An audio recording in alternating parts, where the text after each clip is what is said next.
Well, hi there. In this lecture, we're going to focus on the auditory system. We're going to talk about how your ears work and what sound is, and then eventually we'll get to the organization of perceptual information. But let's start with sound.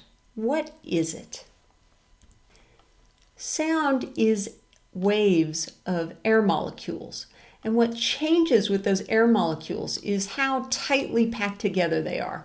So instead of a wave at the ocean going up, what you're having is really dense regions of air molecules. And then where that wave dips down, what you have then is less dense regions of air molecules. So when a tuning fork, or if I hit a drum and the skin on the drum goes in and out, what it's doing is it's pushing against the air. And that pushing in and out, if you've ever seen an old-fashioned speaker pushing in and out, it's creating waves of high density and low density air molecules.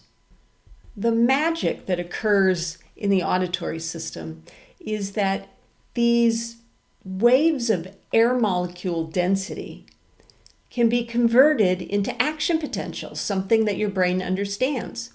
If you were to cut my skull open and play really loud music against my skull, I wouldn't experience hearing. It's got to be something that gets processed through my ears, and in that special magic that takes those waves of more and less dense air molecules and turns it into action potentials. And we call that process acoustical transduction. Now, sound has a lot of different characteristics. Sound can be really loud or kind of quiet, and that's the intensity of the sound. It can be really, really high or really, really low, and that's the pitch or the frequency of the sound. So high is a really high frequency, and low is a really low frequency. And then sounds have complexity. They have a quality to them. They have timbre. So here you can see the sound waves that correspond or represent each of those different types of sound.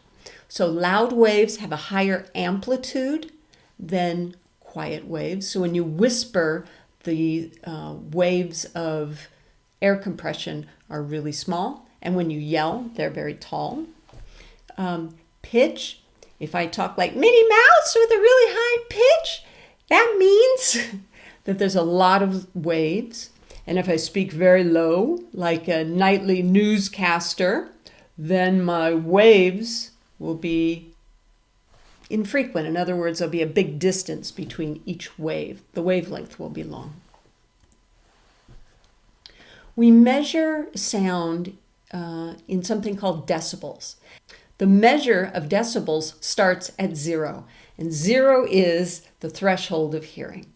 Right? So the measure of sound depends on what people can actually hear. So 0 is our threshold, and then as the numbers go up, the sounds get louder and louder. So if somebody's whispering, it's only 20 decibels. If you're having a normal conversation, it's 60. But if you go to an airport and hang out around the end of a runway and listen to planes landing and taking off, that's very, very loud. That's over 100 dB or decibels.